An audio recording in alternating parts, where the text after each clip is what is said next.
ICAR biologics పరిశ్రమ విస్తరణ కార్యక్రమంలో నాతో పాటు ముఖ్య అతిథులుగా ఐటీ పరిశ్రమ శాఖ మంత్రి దుద్దిల్ల శ్రీధర్ బాబు గారు,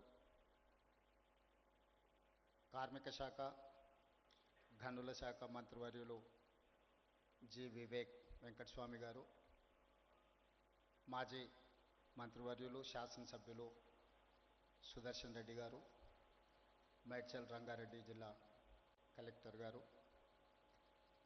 పరిశ్రమ మేనేజింగ్ డైరెక్టర్ ఆనంద్ రెడ్డి గారు ఈ కార్యక్రమంలో పాల్గొని తెలంగాణ రాష్ట్రం ముఖ్యంగా genome valley vaccine capital of the world, bulk drugs capital of the world 25 సంవత్సరాల క్రితం 2000 సంవత్సరంలో ప్రారంభించిన ఈ జీనోమ్ వ్యాలీ కేవలం 1200 ఎకరాలలో ప్రపంచానికే వ్యాక్సిన్లో బల్క్ డ్రగ్స్లో ఒక రాజధానిగా హైదరాబాద్ తెలంగాణకు ప్రపంచ స్థాయిలోనే ఒక గుర్తింపు తీసుకొచ్చింది అని అంటే ఇక్కడ ప్రారంభించిన పరిశ్రమలు, ఇక్కడ పెట్టుబడులు పెట్టిన పారిశ్రామికవేత్తలు అహర్నిశలు కృషి చేయడం వల్ల తెలంగాణ రాష్ట్రానికి ప్రపంచ స్థాయిలోనే ఒక గుర్తింపును తీసుకొచ్చిండ్రు. మనస్ఫూర్తిగా ఈ జీనోమ్ వ్యాలీలో పెట్టుబడులు పెట్టిన పరిశ్రమల యజమానులందరినీ కూడా తెలంగాణ రాష్ట్ర ప్రభుత్వం తరఫున నేను అభినందిస్తున్నా.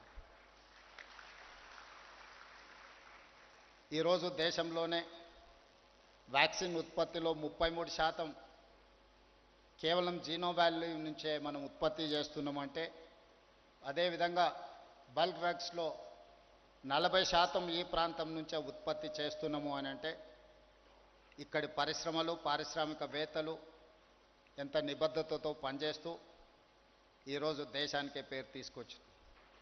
అదే కాకుండా కోవిడ్ ప్రపంచాన్నే భయపెడుతున్న సందర్భంలో కోవిడ్ పేరు తలుసుకోవడానికే, కోవిడ్ వచ్చింది అని అంటే కుటుంబ సభ్యులు కూడా వాళ్ళని తాకడానికి, వాళ్ళని చూడడానికి భయపడుతున్న సందర్భంలో జీనోమ్ వ్యాలీ నుంచే మనం వ్యాక్సిన్ను తయారు చేసి ప్రపంచ దేశాలకు, దాదాపుగా 100 దేశాలకు ఇక్కడి నుంచే మనం వ్యాక్సిన్ అందించినామంటే ఆ గొప్పదనం కూడా ఇక్కడి పారిశ్రామికవేత్తలది, ఇక్కడి పరిశ్రమలు ఉత్పత్తి చేసిన వ్యాక్సిన్ అని చెప్పి తెలంగాణ రాష్ట్ర ప్రభుత్వం గర్వంగా చెప్పుకుంటుంది.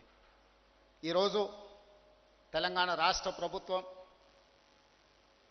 పార్టీలు ప్రభుత్వాలు మారినా విధానాలు మారలేదు. దాదాపుగా 1994 నుంచి 10 సంవత్సరాలు టీడీపీ ఉన్నా, 10 సంవత్సరాలు కాంగ్రెస్ పార్టీ ఉన్నా, 10 సంవత్సరాలు బీఆర్ఎస్ ఉన్నా, ఇప్పుడు మేము అధికారంలోకి వచ్చిన పరిశ్రమల యొక్క పాలసీస్ విషయంలో కానీ, ఇన్సెంటివ్స్ విషయంలో కానీ, పరిశ్రమలకు అనుమతులు ఇచ్చే విషయంలో కానీ విధానపరమైన నిర్ణయాలలో మెరుగుపరుచుకుంటూనే ముందుకు వెళ్ళినాం తప్ప ఎక్కడ కూడా పరిశ్రమలకు ఇబ్బంది కలిగే విధంగా, పారిశ్రామిక విధానాన్ని ముందుకు తీసుకెళ్లే విధంగానే ప్రభుత్వాల నిర్ణయాలు ఉన్నాయి. ఇప్పుడు మా ప్రభుత్వం కూడా ఈ విధానాన్ని ఇంకా వేగంగా, మెరుగైన విధానాలను తీసుకొచ్చి ఈరోజు ఈ దేశంలో పెట్టుబడులను ముఖ్యంగా తెలంగాణ రాష్ట్రానికి ఆకర్షించాలనే ప్రయత్నం చేస్తున్నాం. నేను, మా మిత్రుడు శ్రీధర్ బాబు గారు ఈ 18 నెలల్లో దాదాపుగా 3,28,000 కోట్ల రూపాయల పెట్టుబడులు తెలంగాణ రాష్ట్రానికి ఆకర్షించి ఈరోజు డేటా సెంటర్స్కి హైదరాబాద్ ఈజ్ ద ప్లేస్. ఈరోజు జీసీస్కి దేశంలోనే మొట్టమొదటి స్థానం హైదరాబాద్ నగరానికి ఉంది. ఈ మధ్య బయోఫార్మసైడ్ కానీ ఇతర పరిశ్రమలను ఆకర్షించడంలో కూడా తెలంగాణ రాష్ట్ర ప్రభుత్వం అన్ని రాష్ట్రాల కంటే ముందుండి ఈరోజు తెలంగాణ రాష్ట్ర ప్రభుత్వం కర్ణాటకతోనో, ఆంధ్రప్రదేశ్తోనో, లేకపోతే మహారాష్ట్రతోనో, ఇతర రాష్ట్రాలతో పోటీ పడడం కాదు, ప్రపంచ దేశాలతోనే పోటీ పడాలని, ప్రపంచంలో ఉన్న అధునాతనమైన విధానాలను, పరిశ్రమలను ఇక్కడికి ఆహ్వానించాలని Telangana rising 2047 we wanted to dedicate our policy on December 9, 2025, that is Telangana Rising 2047. Our target is 2035, we wanted to reach $1 trillion economy from Telangana state. We wanted to achieve by 2047, $3 trillion economy of this country. Government of India is targeted for $30 trillion economy by 2047. We wanted to contribute ourselves 10% of the Indian government economy. So we wanted to make sure our policies, our permissions, our infrastructure we wanted to develop up to the mark. We wanted to create a China plus one country. Now, the entire world after COVID, they are searching for China plus one country. They wanted to shift their investments. They wanted to take one more place to produce whatever their investments and their production. Now, Taiwan is the place, but Taiwan is a spillover. Now, everyone is focusing China plus one. Most of the investors are looking towards India.